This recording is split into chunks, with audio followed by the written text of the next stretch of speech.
factors. Now, let's see. I was kind of hoping that today Chavez was going to make more reference to, what has been the ongoing U.S. aggression towards Venezuela. I think that he still is being very cautious with the United States because Obama was just elected and they're sort of waiting to see what's going to happen, which personally I understand from a diplomatic standpoint, but I think is a big mistake because I think we know it's apparent that the policy is not going to change towards Venezuela. It's my opinion as an analyst and investigator of U.S. and Venezuelan relations over the past decade. And I think it's obvious also from who have been the selection so far of members of Obama's cabinet.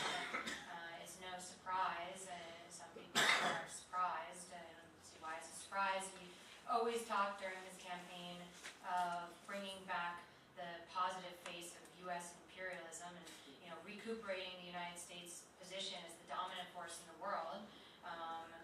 Even just talking about dialogue and about a world community, but that the United States would lead that community. And it's never his position has never been to sit and respect nations on an equal to equal basis ever. And I mean, he's talked about he himself being the embodiment of the American dream and opportunism in the United States. So I don't see why people would be surprised when they see him selecting, or allowing Robert Gates to stay on as Secretary of Defense, just finish things. My opinion, and my own personal opinion, is that he does not want to. I've never seen anything that he said that has indicated that he wants to substantially change U.S. policies, foreign policies, as well as national and domestic policies. He's talked about, yes, healthcare and education, but that's really riding off of what's been going on anyway over, maybe not during the Bush years, but what Clinton was working on before. That's not a substantial change in the U.S. capitalist consumerist system whatsoever. And regarding foreign policy, he's never made any indication of changing that. So this perception that Obama is somehow a radical that's been in disguise, that's waiting to rip off the mask and yell "Viva la Revolución" is completely distorted. And, I mean, I think we all secretly or openly desire that, but I think we have to wake up and see that's not the case. Just because it takes place in terms of U.S. Venezuela policy, we'll see an increase in funding activities as has happened every year, but it's something that the Democrats like more. They like less to invade a country militarily and more to invade it, via methods of subversion and psychological operations and funding political parties and NGOs and things like that, because it's the nicer way. What they call it promoting democracy. And it's the same thing it's the same as a military invasion, just with different tactics. But the objective is identical. The objective is identical: to promote a U.S. agenda and to subordinate nations to that agenda, by whatever means is most effective. And then I think we're going to see a few things happening in terms of the spaces that the opposition have won here. These are already members. If you're not familiar with who they are, who the people that have won these, primarily the greater mayor of Greater Caracas, but the state of Miranda, of Zulia, of Carabobo, of Táchira, are members of the most reactionary, violent Venezuelan opposition that have had the closest contact with the United States, with high-level U.S. officials. So, Colombia and talking to an advisor of President Uribe in Colombia about how they would be strengthening their relationships with Táchira and Zulia, and some actions that they would be taking. So that was actually the other thing Chavez said today, that he called for, if the consul of Colombia hasn't yet left, then he'd be expelled immediately.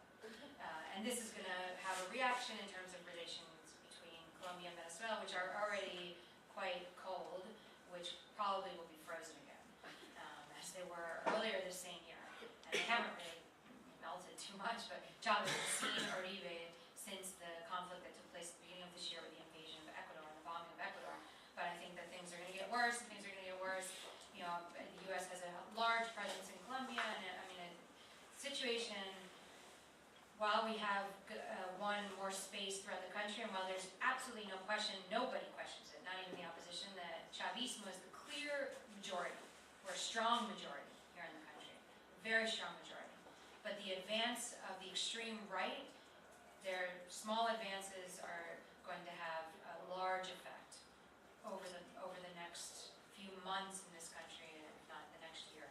And that's going to play in with U.S. policy in Latin America. And I think they're going to work harder to strengthen that opposition, and work harder with Colombia. And the U.S. policy, Obama's policy on Latin America will continue the Bush's policy in terms of division. They're going to work with Colombia, they're going to work with Brazil, they're going to work with Chile, they're going to work with Mexico, and they're going to try to break up the integration, that Venezuela has been leading throughout South America during the past few years. That won't be broken up, but it's going to be the cause for a lot of tension in the region, like we haven't had that anyway, nonstop over the past decade. But I think it's going to increase. I think that these are going to be really difficult times here in Venezuela and in Latin America. The office here, they took everything with them as though it belonged to them. They ransacked the buildings, the state government buildings. And Ledesma, for example, was responsible for, in large part, as being, he had been Governor of Caracas, before we used to have the position of Governor of Caracas, and mayor of this municipality. And he was responsible for the shape that this city was in. I mean, it's incredible that people left him. It's absolutely incredible. And I think it's incredibly, it makes it incredibly apparent how effective the media manipulation has been, primarily on that middle class. That and the fact that, some people were just so willing to vote for anything, not Chavez, because of what the mayor here before had done, that they voted for a fascist, corrupt thief. It's incredible. Who now will be in power for 4 years. Well, we'll see. Maybe in 2 years we have the possibility to revoke the mandate via recall referendum. So believe me, that's going to start as soon as possible. People are going to start preparing for that. I don't know, but I'll take some questions maybe.